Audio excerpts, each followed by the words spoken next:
ഇപ്പോൾ ത്രെഡ്സിൽ ചിലപ്പോൾ നിങ്ങൾ ഗോസ്റ്റ് പോസ്റ്റ് ഒക്കെ ഇടാറുണ്ടായിരിക്കും. ചിലപ്പം ഏതെങ്കിലുമൊക്കെ ഗോസ്റ്റ് പോസ്റ്റ് ഇടുമ്പം ടൈം ഇല്ലാത്തത് കൊണ്ട് ചിലപ്പോൾ നിങ്ങൾ അത് ഡ്രാഫ്റ്റ് സെക്ഷനിലോട്ട് ആഡ് ചെയ്തിട്ടുണ്ടാവും പിന്നീട് അത് പോസ്റ്റ് ചെയ്യാൻ വേണ്ടിയിട്ട്.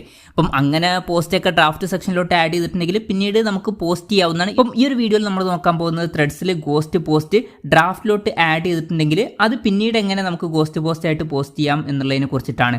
അതിന് വേണ്ടിയിട്ട് ത്രെഡ്സ് ആപ്ലിക്കേഷൻ ഓപ്പൺ ചെയ്യുക. ഓപ്പൺ ചെയ്താൽ ഇവിടെ താഴെ പ്രൊഫൈൽ ഫോട്ടോ കാണാൻ പറ്റും, അതിൽ ക്ലിക്ക് ചെയ്യുക. അതിൽ ക്ലിക്ക് ചെയ്താൽ ഇവിടെ നമുക്ക് പ്രൊഫൈൽ ഫോട്ടോ കാണാൻ പറ്റും, അതിൻ്റെ അടുത്തായിട്ടൊരു പ്ലസ് ബട്ടൺ കാണാൻ പറ്റും. അതുപോലെ തന്നെ നിങ്ങൾ എന്തെങ്കിലുമൊക്കെ ഗോസ്റ്റ് പോസ്റ്റ് ഇട്ടിട്ടുണ്ടെങ്കിൽ അതും ഇവിടെ കാണാൻ പറ്റും.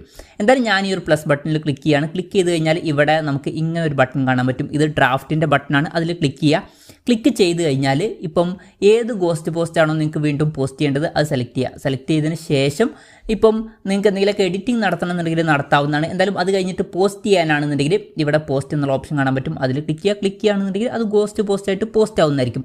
ഇപ്പം ഇവിടെ നിങ്ങൾക്ക് ആ ഒരു പോസ്റ്റ് കാണാൻ പറ്റും. അപ്പം ഇങ്ങനെ നമുക്ക് വളരെ സിമ്പിളായിട്ട് ത്രെഡ്സിൽ ഗോസ്റ്റ് പോസ്റ്റ് ഡ്രാഫ്റ്റ് സെക്ഷനിലോട്ട് ആഡ് ചെയ്തിട്ടുണ്ടെങ്കിൽ അത് നമുക്ക് പിന്നീട് പോസ്റ്റ് ചെയ്യാവുന്നതാണ്. ഈ ഒരു വീഡിയോ നിങ്ങൾക്ക് യൂസ്ഫുൾ ആയി എന്ന് വിചാരിക്കുന്നു.